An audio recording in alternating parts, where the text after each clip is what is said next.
All right, there we go.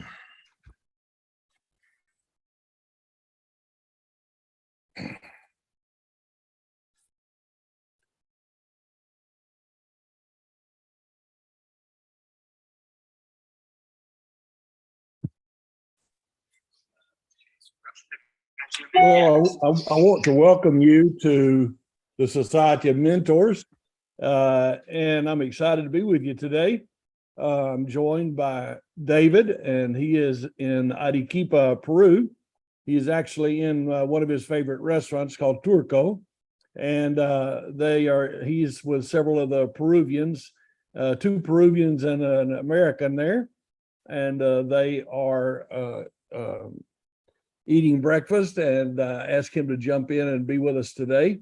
I want to talk to you about starting a church and some ideas about starting churches, and then how to get it to go indigenous. And I don't know how far we'll get, but I want to also invite you to ask all the questions you want to ask. Text me or put them here in the chat. If you put it on YouTube, I think Lennon or somebody can pass it to me. Well, I'm very glad to have you here with us today and excited about what's going on. I do want to ask you to be in prayer for Noah Wilkerson and his family. I'm sure you know by now that they have a child with multiple problems and issues, and it's a very traumatic time, and they need your prayer. So pray for them, if you would, that God would work and bless them and guide them in all this time. I'm excited to talk to you about it. So let me just jump right in to church planting. And I want to go through some different things that we can talk about. David, you want to make a little greeting there, say something to them before we get started? Just thanks for having me. Looking forward to having this conversation. I think that this is super important. Just that I think that a lot of times in theory, we're very dogmatic about, training leaders, but when it comes down to it, it's a very difficult process to work through. And so I think in a practical conversation like this is of utmost importance. And I think that it will work, great if y'all can ask some questions, send any questions that you might have. And I think God will use it. Y'all be praying for us. We're starting our youth conference here in Arequipa tonight. There wasn't much of a budget to bring in a guest speaker, so I'm the guest speaker today. But we're enjoying what God's doing here, and so just be praying for that. Be praying for the youth conference, and looking forward to having this conversation today. And Chris is with almost every time on the Society of Mentors, but he had a conflict today. In all honesty, because of cancer, I'm trying to set things up in case I go faster than I want to, that there'll be things to continue this on, and I hope that it can continue and we can continue to make an impact. And so all of this will stay here for you. As you know, you can go to the vault on the Society of Mentors, and this will be uploaded in a few days. And we're just really glad to be able to do that with you. But let me talk to you about a model church and a mother church, a model church and a mother church. And let's talk about that in just a minute. So when you get to the mission field, a lot of guys are getting ready to start a church, and there's all this discussion about model church or mother church. Now that's if you're a multiple church planter. Most missionaries aren't multiple church planters. They're going to plant one church, and maybe if they're good, two or three. But your hope is hopefully are going to just start a whole bunch of them. Let me say right up front that no one model is the right model. There's not a biblical model explained to us. We can see what happened in the New Testament. We can draw ideas from that, and I think that we ought to do that. But there are great missionaries that have started one church, and in that church, they've stayed there for 40 years. And out of that church, one such fellow is Rick Martin in the Philippines, and he has started literally hundreds of churches out of that church. I don't think it would be considered a mother church. I do think it'd be considered a model church, but we'll get into a little bit more of that in just a minute. My philosophy would be more along the lines of not staying and making one church so dependent on you. I recently heard of a missionary who said, I've started several churches, but the first church I started is, it's rich people and it's people with some clout, and so I could never turn it over to an African. And so, I just think that's somewhere I didn't want to go. I knew, like I know now, and like I think your life is not as long as you think it is, and you're not as healthy as you think you are, and you may die before you think you will. And so your whole goal all along ought to be, how do I get myself to a position where someone else can take this work and carry it on and faithfully fulfill the things that God has done? That really did work pretty well for us in Peru. God really blessed, and the guys stepped up, and those churches continued to go, and things continue to thrive. Let me explain to you when you hear the term mother church, 2 or 3 things ought to come to your mind. Number one thing is a mother ought to give birth. So that'd be a very good thing. A mother ought to give birth. So a mother church, you would hope, would have a lot of baby churches. So I think if you use it in that way, then I think that'd be a fine way to use the word mother church. There's another idea of the mother church, and that would be more like the Roman Catholic Church, with the mother church being in Rome, and the headquarters is in Rome. And what they say in Rome, Italy, affects the entire world because one church governs all the church. You know that the Catholic Church, the word Catholic actually means universal. And so they consider themselves one church, a universal church, and that is the Catholic Church with its headquarters in Rome. That's a mother church. In the country of Peru, when I lived there was a church called the Peruvian Evangelical Church, and it was started by a guy I consider to be a great man of God. His name was Richie. He and some other guys, but Richie's the one I really like the most. And Richie started that church, and then he would go out into indigenous areas, and he would use the printed page to start new churches. And since he didn't have time to train leaders, trying so much to evangelize the country, he started giving out, he would send out a newspaper called the Sower, the Sembrador. And so it was like the sower of seed. And he would send this newspaper, and in that newspaper, he would put enough sermons to get you through the time period that the paper went out for. I'm not sure that I remember if it was a weekly or monthly, probably a monthly. And so that means he would put in there, 4, 8, 10 messages, whatever. And then he would just tell somebody, if there's one of you that knows how to read, you can read the message. And then all the offerings were taken up, sent back to the mother church. The mother church then doled money out to them according to how they saw fit. It was the mother church who decided who got ordained or who didn't get ordained. It's a different society or different philosophy. Let me just say quickly so that you don't misunderstand. I am not even saying that's wrong. I'm just saying it's not the model that I chose to follow and I wanted to push as I was doing things. I don't know that the Bible is as clear on church polity as we might make it sound that it is in Bible college. I think it's pretty hard to really substantiate extremely clearly granting church letters and all the ways that we do things, ordinations. I mean, just a lot of things we do. Not too sure how much scripture we can give to sit down and say, this is why we send letters from one church to another. We see an example or two of that in the Bible, but it's not prescribed. It's not prescribed. It's not normative. It's just described, not prescribed. So because of that, I don't want to come out here and say to you, it has to be done this way. I just want to say to you that there are different models. And the model I choose, I don't like the idea of a mother church. I don't like the idea of a mother church. I come out of the Baptist distinctives group. And the Baptist distinctives, even when I grew up as a young Southern Baptist boy, when I went to college at Shorter College, Southern Baptist College, Rome, Georgia, the newspaper that came out from the denomination, the associational denomination, that came out to all of the different churches said 66 autonomous churches working together in the Floyd County Baptist Association. Southern Baptists would consider their churches to be autonomous, and I believe that the majority of them are autonomous. Independent Baptist churches would believe that our churches are autonomous. Baptist distinctives would say that we believe in the autonomy of the local church. And so sometimes I just think maybe a missionary leaves the United States and thinks not in the autonomy of the local church, but in the autonomy of the missionary and the power he has. And so all of a sudden we make ourselves a pope or a cardinal bishop, and we want to rule over churches. And so I always like to talk to people about the difference. What does a mother church look like? What is a model church? So I would just like to say to you that I believe your goal as a missionary is to decrease, while the national pastor is to increase.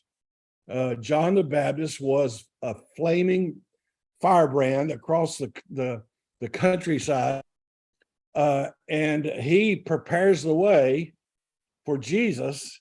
And then when Jesus comes along, I think it's in John chapter 3, not really sure about that, didn't look it up. But when Jesus comes along, he says, he must increase, I must decrease.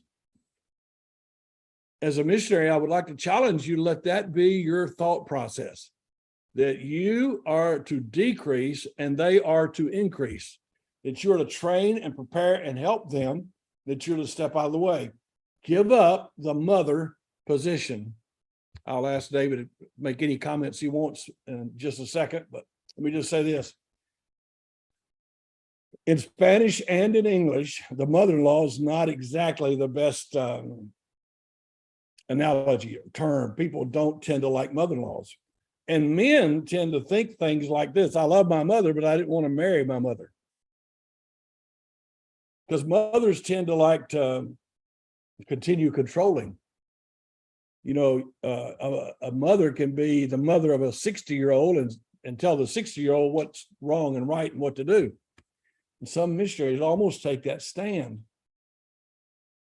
And I want to challenge you that we want to move out of that mother church concept, because if for this to work, we need them to stand up and them to do the work, and they will if they're given the opportunity and you challenge them and teach them and train them. I think when you find weak national leaders, it's because they had poor missionary trainers. I think that if a man is not strong enough to hurt you, if he will, he's not strong enough to help you. And so when you start working with these nationals, you want to get it set up where you train them and believe in them and prepare them and get them to a place that they can do the work. Now, David, if you want to say something right here, I'll give you a chance. But if you're not wanting to, I know I caught you off guard at the last minute. Go ahead. No, I think you know, I think a lot of times what the risk is for I'm trying to get somewhere where don't have as much noise, but I think sometimes one of the fears that we have is that if we are to have national leadership and they take over everything, then that leaves us in a position where we are, you know, we don't have control. And what happens if that person, you know, turns charismatic? What happens if that person turns, you know, what if we turn that church building over to this church and then they end up using it in the wrong way or whatever? And I think that's part of the risk that we have to face. And so I remember you mentioning, you know, your former mission board years and years and years ago, asking how many properties your mission board has in Peru, and you said none. And they said, well, how is that? And you said, well, we turned all the properties over to the national churches, over to the national pastors and stuff. And I think that's a great testimony, because now, you know, 34 years later, going on 35, you've got a lot of pastors, you've got a lot of churches, you've got a lot of leadership that they're still going strong. Have there been churches that have, you know, gone in a direction that we wouldn't have wanted? Absolutely. Have there been, you know, churches that have even either closed down or, you know, changed leadership a bunch of times? Absolutely. But I mean, I don't think that we have that. I mean, I think it's a funny thing. Like, a missionary will go, well, I don't want to invest all that time. I don't want to invest all that effort into training and then just have it all go by the wayside and lose it all. And I mean, we wouldn't take that perspective with our children at all. Like, man, I just invested 18 years and they're not doing what I want them to do. I think we love them, and we understand that at some point they're going to have their independence and do their own thing. And I think that's what every, church should strive for. And, every leader should strive for. And that's why we have to put so much effort into training them. I would like to say to you, I was already going to go that direction. Train up a child in the way he should go. When he's old, he won't depart. In other words, it's the real emphasis is on training. They are going to grow up, and some of them are going to mess up. Pastors' children mess up. Missionary children mess up. Christian people's children mess up. Some of them never get right, never come back to God, never serve God in their entire life. And you've invested all those years, but I wouldn't change any of that.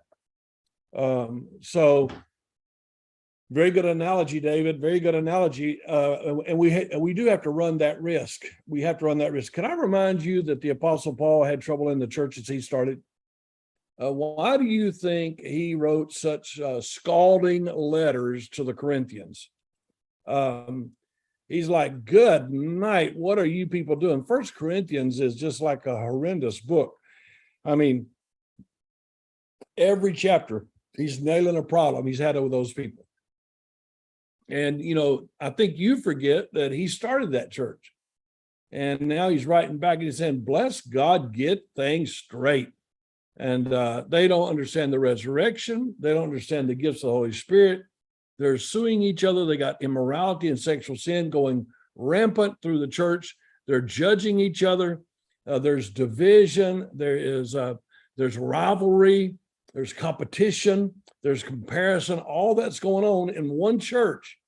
And in one letter, he talks about all of that and much more. So I think you have to run the risk. You have to run the risk. You got to get the idea that it's God's church, and he is big enough to take care of his church. So I'm going to swap over and talk to you about the model church. But David, if you'd like to throw anything else in right there before I move on. No, I think we have to get over the fact that that we're not going to have 100% success rate. I think perfectionism is going to ruin our ministries when we expect all of our ministries and all of our leaders and everything to go just right. Sorry.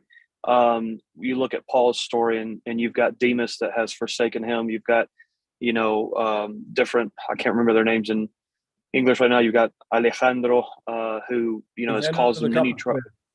Right. And you've got all these people that have caused them problems. You've got all these people that have forsaken them. And Paul, at the same time has Timothy and has Titus and has, Epaphras, just a bunch of all these other, church leaders and men that he's able to depend on. And so, if I could summarize like one of the main problems in leadership is that we just have a very tight grasp on our leadership. And because we don't want things to go bad, we have a tight grasp. I catch myself with this all the time.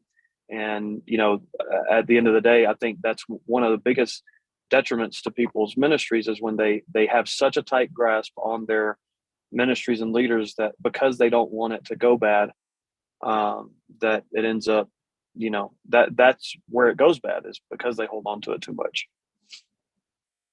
And I think there's an attitude amongst us that it's my church. We don't mean it as bad as it sounds, but we actually, when we refer to churches in America, it's the pastor's church. And then we complain about churches that are committee run or didn't run. And we talk about how bad they are. And then we go to the mission field and we want to make it our church. And our goal there was to train national leaders. Go look at your prayer card. What did you write down while you were on deputation? And what did everybody believe you were going to do? They didn't believe you were going to be the mega do-it-all, know-it-all guy. Now, let me explain about a model church. Now, I always tell people we need to build a model church. No one on the mission field understands what we mean when we say church. And a church isn't about a building. A church, my daddy used to call church buildings meeting houses. You'd be driving down the road with my dad, he'd say, there's a Methodist meeting house, and there's a Baptist meeting house. That's Church of Christ meeting house. And you might think, well, that sounds kind of foolish, but it's really more biblical than what we say, because we tend to act like the word, the church is that building. And that's a ridiculous idea. In Spanish, actually, we have a word for the building. It's called templo or temple. And we have a word for the church, which is called iglesia, which is ecclesia, basically. And so we have those two words, and it ought to be that way in your mind. But they need a model. What does a marriage look like?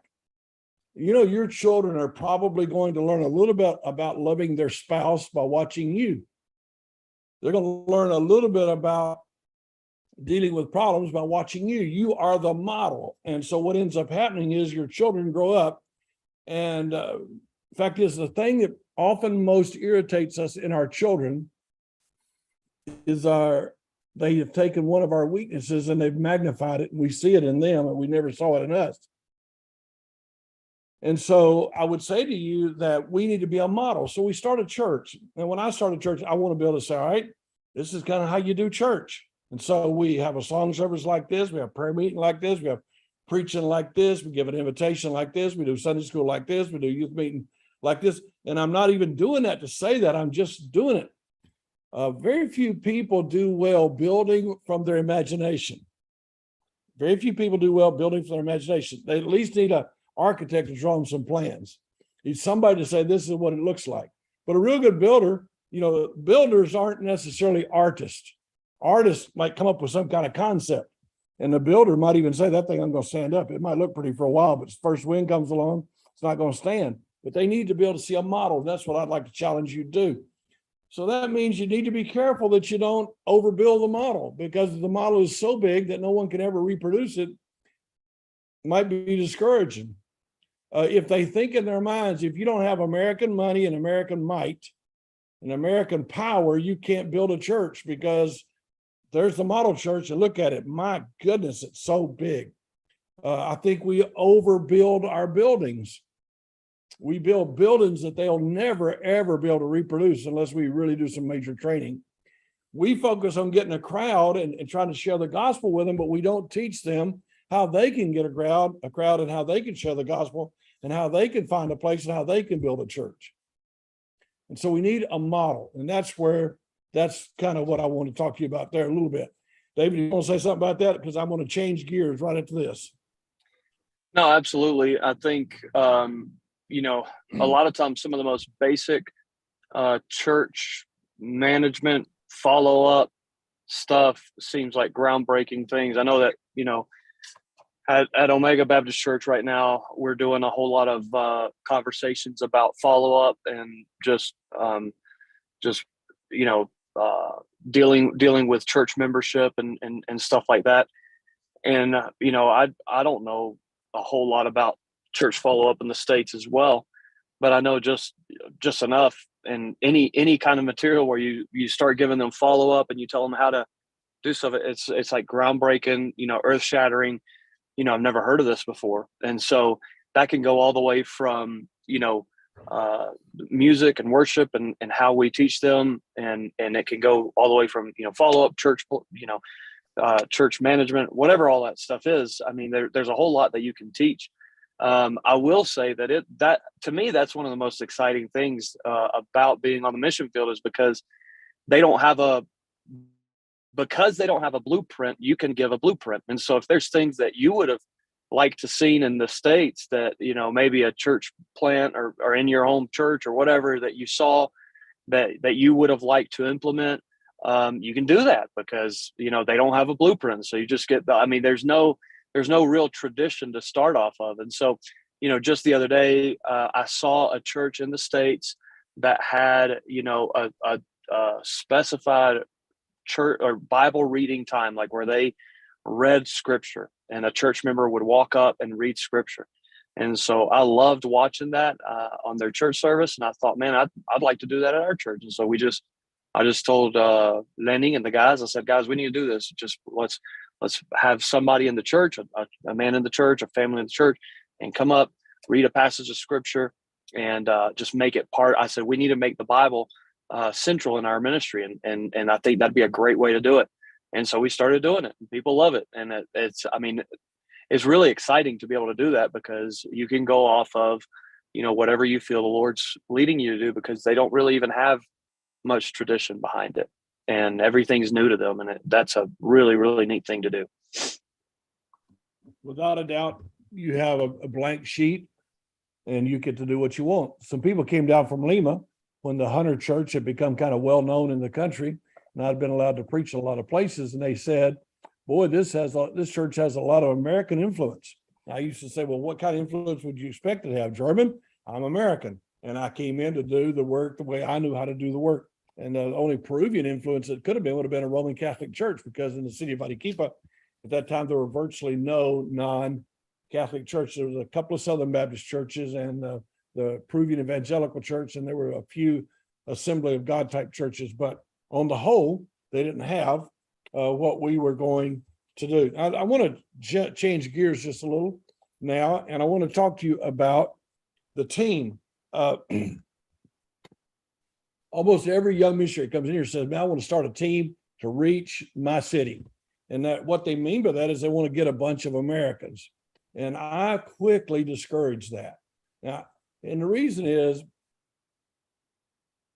the way a team really works together, somebody needs to be in charge. And as soon as a missionary has done deputation, raised his own money, and all, he gets down here, he's like, I want to do my own thing. I don't like you telling me what to do. And so you're not in a position like the pastor of the church, or if you were with one of the mission boards that had the central location where they cause you and force you to do things. So I believe in raise up all the Americans you can, but they're all going to go start their own church. And I'm going to tell you why in just a second. They're always starting their own ministries. They're all doing other things. And I'm going to tell you why in just a second. But the team you want to work at building is a national team. You want to find Peruvian men and Peruvian women. You want one of your people to lead the music, and one of your people to pray, and one of your people to learn how to preach, and one of your people to do the counseling, and one of your people to do the discipling. That's the kind of team that you want to build. And teams work well together because you have a coach, and the coach is up there kicking everybody's backside. But you'll find out quickly in the ministry, you're not allowed to kick as much backside as you think you are. And fact is, you could try to kick backside, might get yours kicked. I've had that happen to me.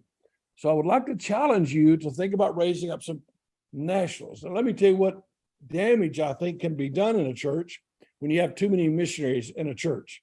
Now, I'm not talking about language school when they can't do anything. And the only thing they do is give money and sit on their rear ends. I'm talking about like if you had two, like I was in a country and they had two full-time missionaries pulling in over $100,000 a year support, way over $100,000 a piece, two of them and their families, and there weren't 20 nationals in the room. And I said to them, that's a major problem. No church in America can afford two fully paid, high-priced, highly trained leaders to come in and take care of 15 or 20 or 30 people. We just can't afford that. We ought to separate and one go over here and work and one go here and work. Let me give you a couple of reasons why. Because if you got missionary one and missionary two and missionary wife one, missionary wife two, and then you got missionary kid that wants to run the sound system, and missionary three over here, his kid wants to run the projector, you've no place to put somebody else to work. And people help needy people. People help needy people. And so often in the church, the missionary, he's good, he knows he's good. His wife can play the instruments, she's good, and she knows she's good. He can preach and he's good. And then they bring in another one and he can lead the music, and she can do the children. And the next thing you know, we got so many foreigners that we're just spectators if we're nationals. That's a problem.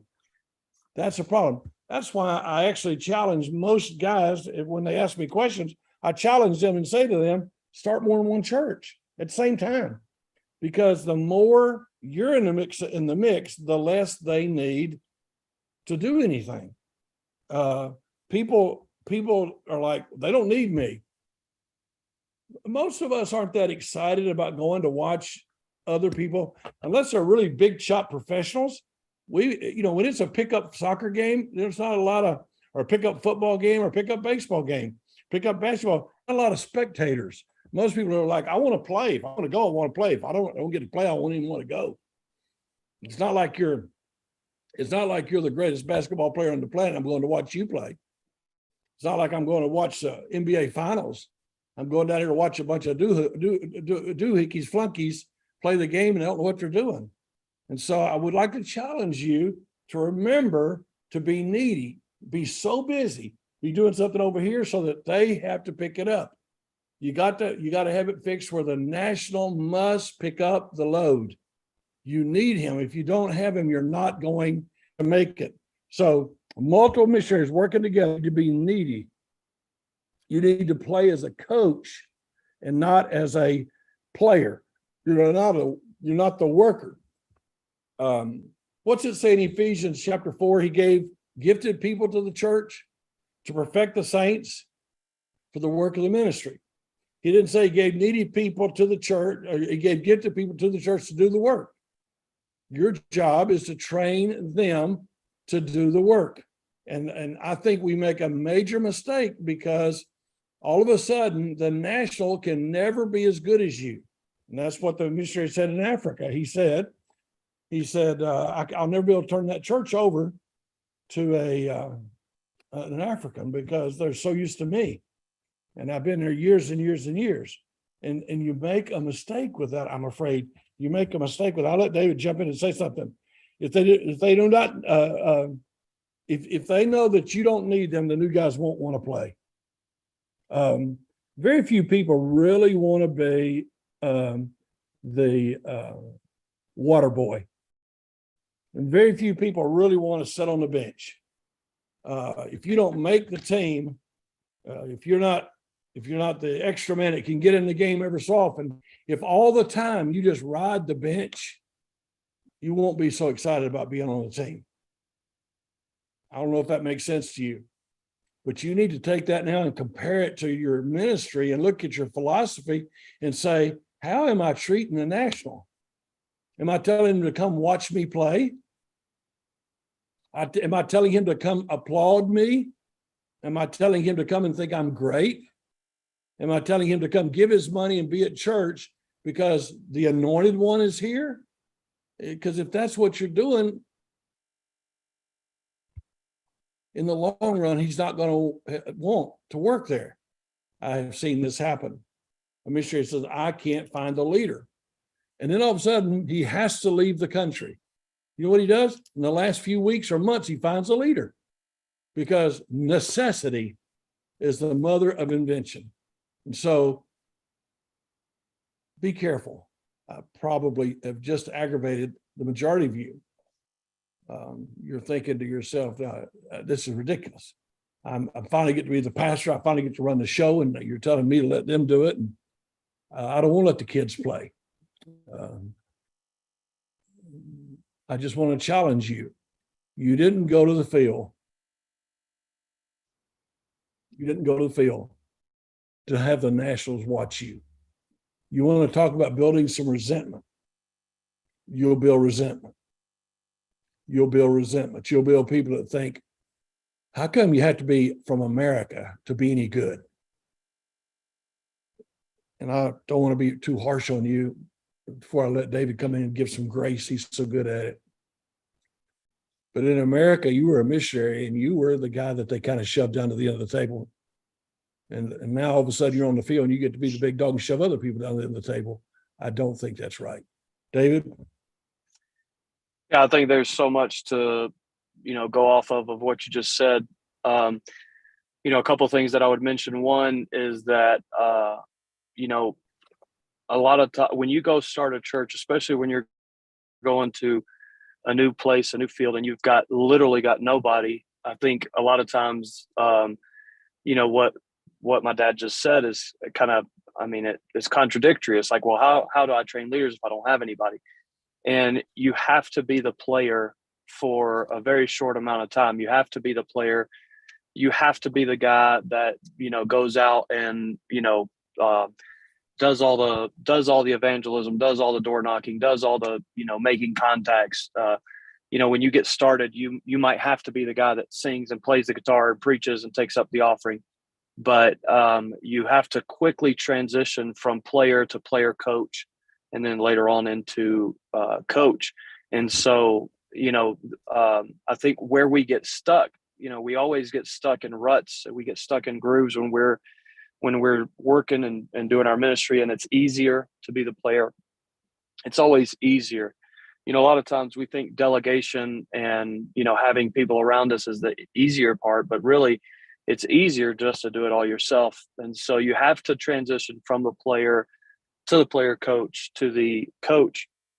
And those always have to be things that you always have in mind. I think you constantly need to be analyzing your ministry, your schedule, the way you're doing things. A lot of times we might play too much on the side of the player, and a lot of times we might think that we're being a coach when we're not doing anything. And then you get to the point where you're like, well, I don't have to do anything because I've got everybody doing everything for me. That's a very rare occasion, honestly, but at the same time, you just analyze how much more you need to get involved, how much you need to step away, how much you need to step back. And with that being said, I think that, one of the ways to create resentment in national leadership is when we give them jobs and we give them things to do, but we always give them the meaningless or the lesser job. And I think, that's where, my dad said they don't want a water boy. And you go, well, they're doing stuff. They're doing a lot of stuff. They're doing a lot of really important things, and they might be really important things, but they're not treated as important things. They're not viewed as important things. And they're such important things that you wouldn't do them and you have them do it. And so you've got to be very careful that even with the jobs that you give, that you recognize their strengths, that you recognize their leadership, that you recognize their ability, and that you build them up for the job. I think once again, perfectionism is going to be your enemy. A lot of times you're not going to want your leaders to, take over, because they're not going to do as good of a job as you. They're not going to do a great job, or they're going to mess up a lot. And, if that were the case with your children, you would never let them brush their teeth. You would never let them brush their hair. You would never let them get themselves dressed for school or church or whatever. And, if you're a parent, your kid, you tell them to go brush their teeth, and literally 7 seconds later, they've brushed their teeth and they're ready for bed. It's like, you did not brush your teeth. Let's go back and let's do that again, or go get dressed for church. Our daughter, Chloe, just turned 12. My wife the other day wrote me while I was on a trip, and she said, this is the 4th outfit that we've gone through because she won't get something appropriate for church that I like. And it's so stinking frustrating that they don't know how to do these things, that they don't know how to get dressed, or they don't brush their hair. They don't know how to brush their hair well. But, you and I both know that if you're a parent, like, that's part of the process. And hopefully by the time they're, 13, 14, 15, 16, 17, 18, they'll know how to get themselves up out of bed. They'll know how to do their work. They'll know how to do the things that they're supposed to do.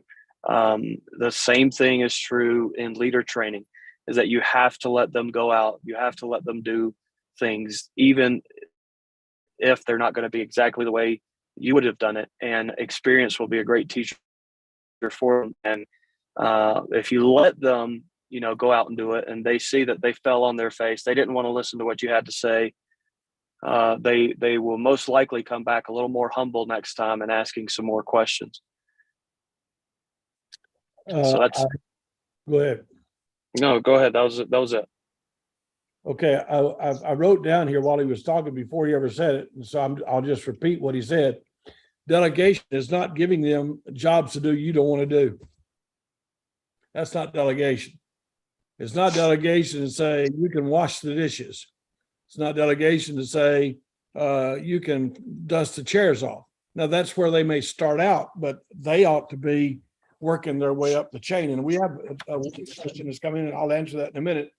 But before I go on, I'd like to mention this. Have you seen those videos on Facebook? There's a kid, a guy in a wheelchair, and they're playing rugby. And they take him out on the field, and all the guys are running. And then they come down, and one of them throws the rugby ball to the guy in the wheelchair, and another guy's pushing the guy in the wheelchair, and all the other guys are falling down out of his way, and he runs it down and makes the score. And everybody applauds that and gets emotional and cheers. But he's handicapped. You did it out of mercy. You didn't show respect. You didn't look at him and say, this is the man of God. I think it's a wonderful thing. A dad loves his kid enough to do an Ironman competition, carrying him on his back, riding him on his bicycle and pulling him through the water. I think that's wonderful. But you don't want to be the kid. You want to be the dad. You want to be the hero. And so when you're working with these pastors and people you're training, what's the future look like for them? What can they expect? Where are you taking them? Somebody runs down and picks up the 6-year-old and holds him up and he dunks a basketball. But he's a kid. If you try to do that with a 25-year-old man, he'll be insulted. And so I just want to challenge you to be very careful that you show respect to these national leaders. If you don't believe in them, who will? By the way, the lay people in the churches, they already know big shot American, not good national. He's one of us. There's no honor for a prophet in his own country, and he's one of my countrymen. Big shot American. I love. God tells Moses to take some of his glory and honor and put it on Joshua. In a lot of ways, that's how I always viewed an ordination. It was like the main men recognized this man as an equal and they ordained him. Charles Spurgeon wasn't ordained. D.L. Moody wasn't ordained. You don't need to be ordained. But when other men say, I recognize you, it feels pretty good. So I'd just like to say to you, if you're going to build multiple churches and you're going to train leaders, they've got to know they can play the ball game. And if they don't, they're going to feel menospreciado. They're going to feel looked down on, disrespected, treated as less. It's kind of like built-in missionary racism. Well, white people are just better at this than others. Really? You really believe that? Jesus wasn't white. I mean, the Caucasians came out of Europe, not out of Israel. And so please don't fall for that. Please don't make that mistake. Please don't get into that kind of thing. David? Yeah, I would. Just something that I've been thinking about while you talked is that I think a lot of times one of the reasons that we, like if we really dig down deep, one of the reasons that we don't necessarily delegate or don't allow others to rise to the top a lot of times is because of our own insecurities. And, this has been commonly spoken of numerous times, the fact that, when you get to the mission field, the scum rises to the top. And so what what were our insecurities while we were in the States, we learned how to mask them and we learned how to hide them. But once we get to the mission field, they become glaringly obvious. And so, because of our insecurities, we find our identity in our success in ministry, in our preaching, in our, being up at the pulpit, in our being, spoken to or spoken about in a nice way. And so, whenever other leadership might show any potential, we automatically think that they're an Absalom because they have potential, because they have the the approval of the people, and the people in the church like them or whatever. And so, we don't mind having church leadership. We don't mind having people rise up, just as long as they know their place. Just as long as they know their place, just as long as they know where they belong, and where they belong is beneath me. Where they belong is under my authority. And I think that just shows very weak leadership and very weak character. And if we take a very biblical perspective, the one that wants to be the first will be the last. Whoever wants to be great in God's kingdom must be the least amongst all of you, and the servant of all. And so, with that in mind, I need to be looking at I think one of the biggest things that we can do is change our mentality from "I'm here to be a leader" to "I'm here to be a servant." And servant leadership should be the biblical style of leadership. And so, when I look at young men, and I look at people that I'm working with, I'm no longer looking at them thinking, how can I use them to make my ministry a success, or how can I put them in a position to where my ministry can be successful.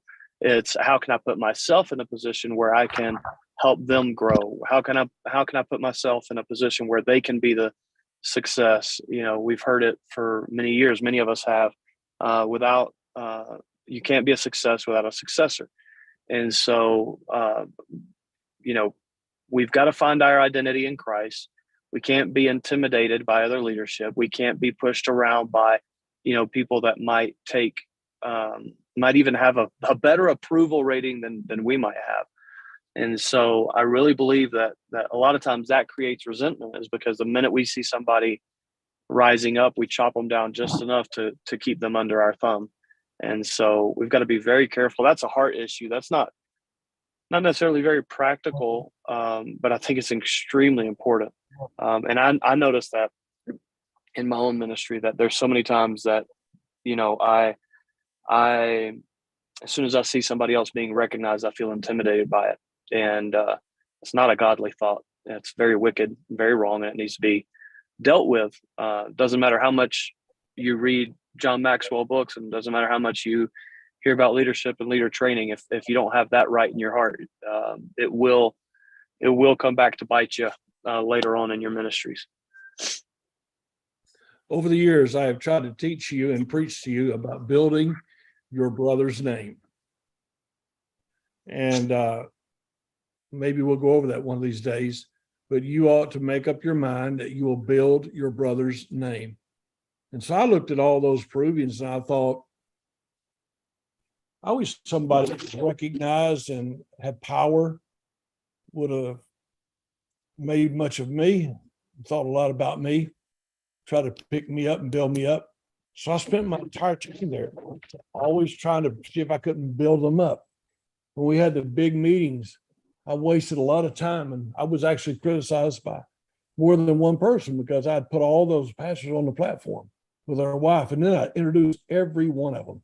I mean, we'd bring 50 pastors up, and it took so much time in a meeting, but I was like, that's what you do if you had a big shot Mr. American here. You do that if you had a big shot Mr. supporting pastor, but you don't do it because he's a little old Peruvian. And I just thought that's so wicked, in my opinion. And so I want to challenge you with that. And then, the famous quote, do not use your people to build your ministry. Use your ministry to build your people. You are there to build people. You are there to build people. So how much preaching and ministry does one of them have in your church? You know, it has been my practice before up until this part of my life and all that's going on. I always did the preaching.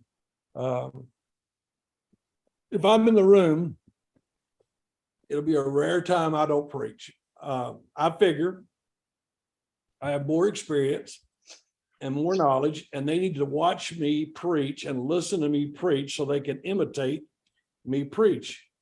Paul said, be followers of me, and the word in Greek is mimos, imitators of me, mimic me.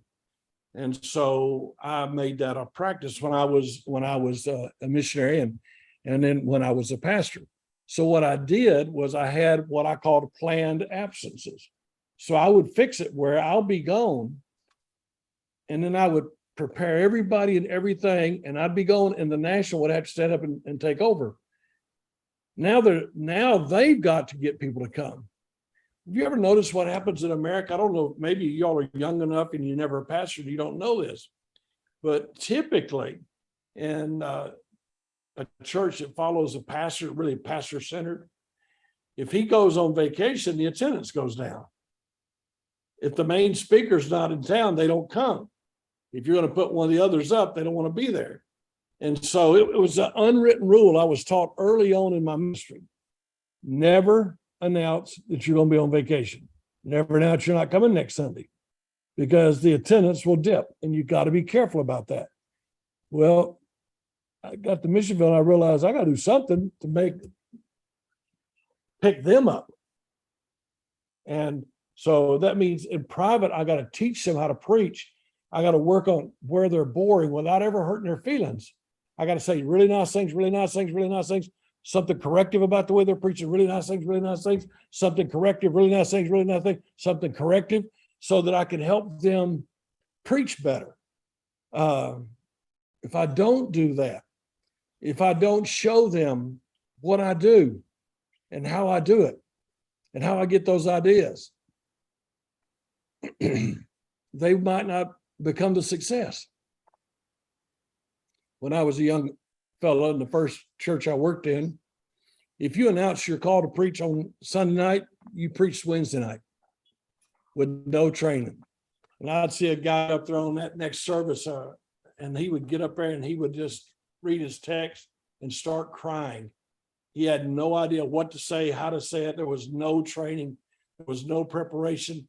The old timers used to believe that if the Holy Ghost was in you, he'd give you what to say at the time. Talked to an old pastor yesterday about my age, and he said, when I started out, you didn't go to Bible college. So if you went to Bible college, you nobody listened to you. They blackball you because you was educated, but you didn't have the power of God on you. But I'll just tell you, they ask, oh goodness, what's his name? I went walking with him. I'll get his name in just a second. But they asked him, they said the old Welsh preacher, the Scottish preacher walking down the road. The Scottish preacher said, the Welsh preacher said, do you think you can catch a fire of heaven on paper? You can't use notes. And the Scottish preacher said, well, I think you can start a fire with paper, so I'll take notes. And so the whole point would be to help them be prepared. So planned absences. I'll go preach over here. I'm starting this other church and I won't be here this Sunday. And you brag on the guy you're training. You work with him, brag on him, and you push the people to help him. And then you go start the other church. That's why if you got two going at once, you can really work that. I taught my own Sunday school class in Hunter. I preached Sunday morning, Sunday school, church, Sunday night, Thursday night. I gave up Friday night youth meeting after I got it going good, and I'd got my leaders to start working with it. I had them in a Bible college. I just want to challenge you.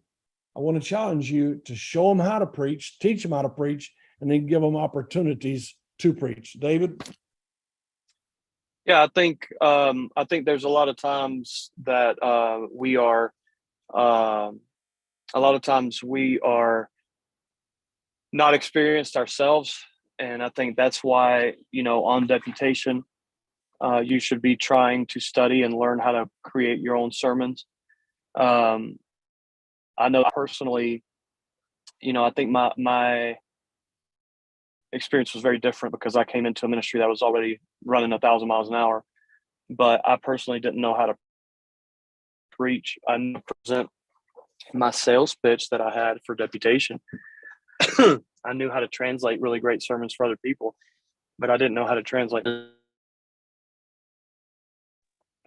And so I think that, you need to get better at that. That's why I think your 2 years in language school and training, you need to work at, writing sermons and practicing and working on that to where they can see a good example of preaching.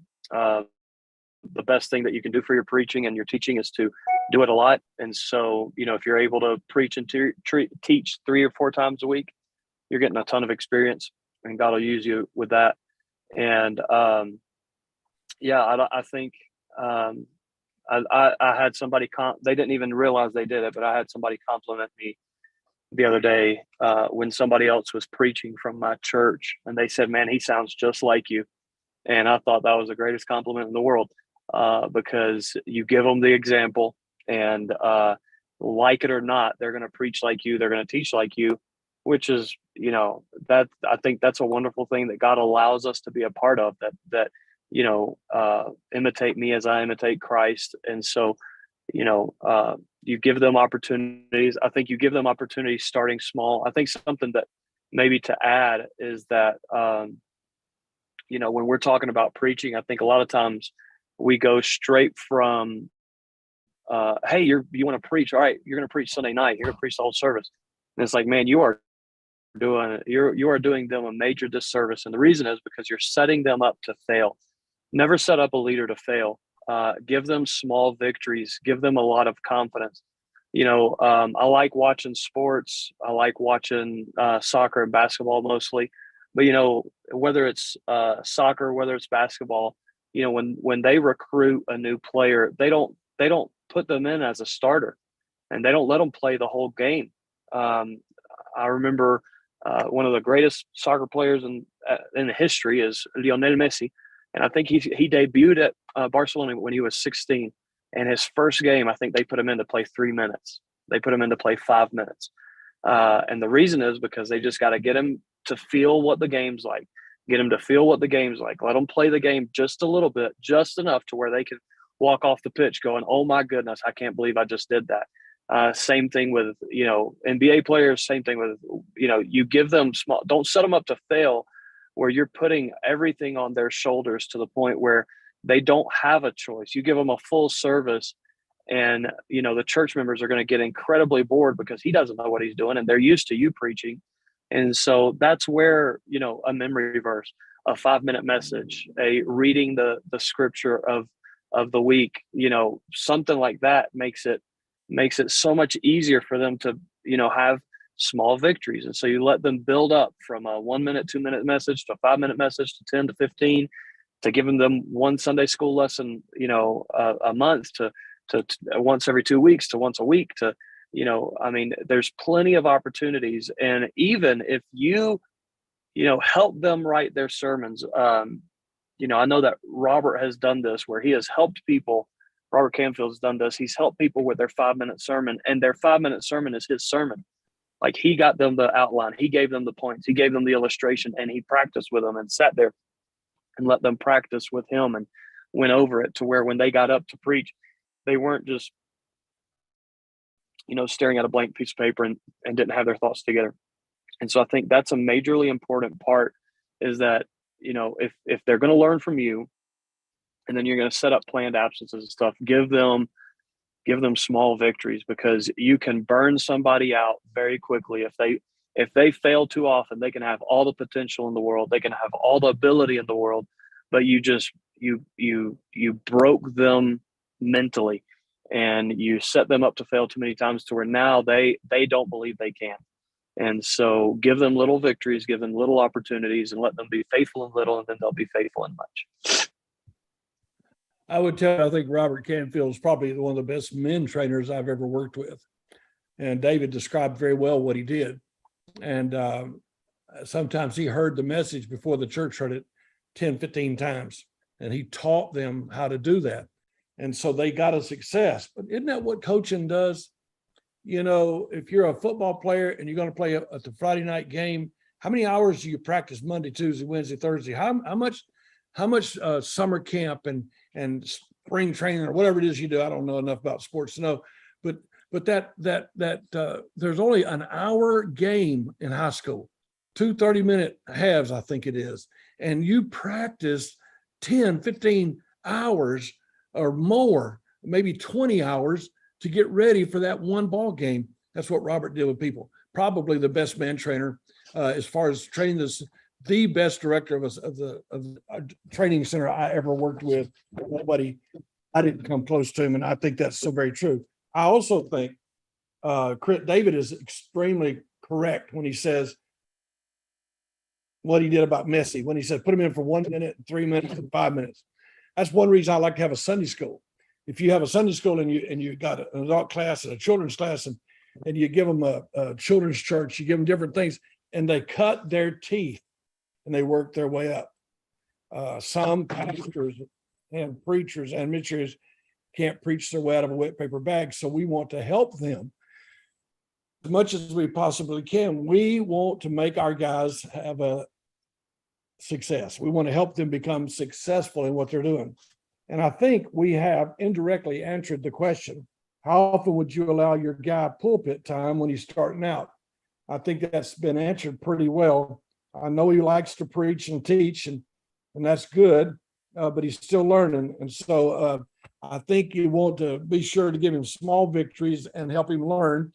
And then, of course, they can come pretty quickly if you're having all the services and you give him a minute here and 3 minutes here and 5 minutes here, and then occasionally other things. And then if you started the Sunday school class and separated him and gave him the children or the teenagers or the adults, I think that would work, or the couples, whatever, and let him cut his teeth on that. So I really think that's a good idea. David, any further thoughts on this before I make some announcements and we call it a day? No, I think that, let's keep our ego and our pride in check.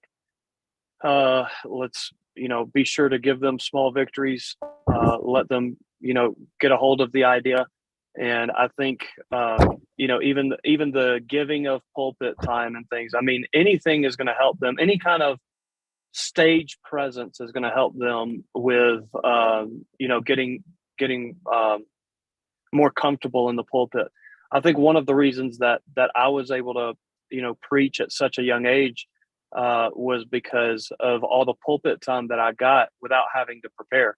I got to translate some of the best messages I'd ever heard. I got to translate for some of the best preachers, all kinds of different styles. And I learned, stage presence very early on. And so giving them any opportunity, which means reading scripture, giving the announcements, any kind of thing like that. Just one last thing that's, very practical is that don't let them preach a 5-minute message and then you not say anything afterwards. I would try to meet with them and try to see not only what they can improve on, but also what they need to hear. And so if I have a 5-minute preacher and it's his first 5-minute message, and this is the first time he's ever preached 5 minutes, really the only thing that I'm probably going to tell him is, man, you did such a great job. I'm so proud of you. You did so well. Even though he didn't, but he needs to get that, boost of confidence, and he needs to be helped in that aspect. And then, later on, follow up with them. They'll never learn from their mistakes. They'll never learn from what they did unless you sit down with them and tell them, look, here's some things that we can improve on. Here's some things that we need to do. And last thing I would say is, 1,000 words of encouragement for each word of correction.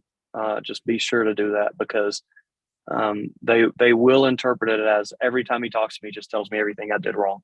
And that's about it. That's it. That's all I got for today. And that's that last piece of advice is so right. Don't always be negative. Be as positive and believe in them. Believe that they can accomplish big stuff, and continually remind them of that. That was extremely good advice. Okay, our next meeting will be on August the 16th. And Chris will be with me on that one. I'll make sure he gets the time right this coming time. And we're going to talk about retirement and managing your money. You know, I have cancer insurance. My monthly treatments are over $100,000. If I didn't have insurance, I wouldn't be able to handle that. Any amount of money would be gone within a year. I just finished my first year. About $1.5 million has been spent on me in the last year and a half. And so, and you will get to the place you're unable to work. And so we'll talk a little bit about Social Security. We'll talk about retirement, and we'll also discuss different avenues of that. I have been teaching this for years. I want to talk to you about it. And so I hope that you'll make a plan to be with us for that. Now then, if you are keeping up with things, this Saturday, the 6th, which we will have our Spanish Society of Mentors at 8 o'clock Peruvian time, 9 o'clock here. And then it'll probably be again on the 20th. I've got to think on that one because I plan on being gone. I might let Chris and David help handle that one. I'm taking Betty and we're going to the Ark and the Creation Museum for our anniversary when we are married 49 years on August the 18th. And so we're looking forward to that, to spend some time with her away like that. Of course, I have spent a lot of time with her for 49 years, but we like to do some special stuff every now and then. I love you guys. I believe in you. This is a society of mentors, not the society where I teach you. It's a society of all of us that are teaching others. So we work together to learn how to do that. So I hope that you will get into the webpage and hope you'll invite other people. I hope you'll learn all you can. And I hope that you'll let me know anything I can do to help you. I sure love you. I'd like you to pray for Ricky Howard. Ricky Howard has been a part of the Society of Mentors, and he is somewhere the other side of Louisiana on his way to Texas today. And he should arrive in Texas tonight and preach in Texas tomorrow night. And then Thursday and Friday,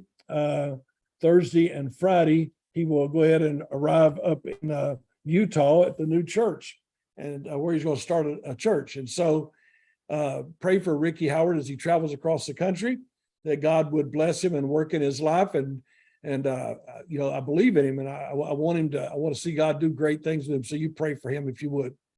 I want to thank you. I love you. I don't know what else to say to you besides this. You are very important to me. You are the reason that I get up in the mornings and try to work at doing some things. So thank you very much. And God bless every one of you. We will see you on the 16th. God bless you.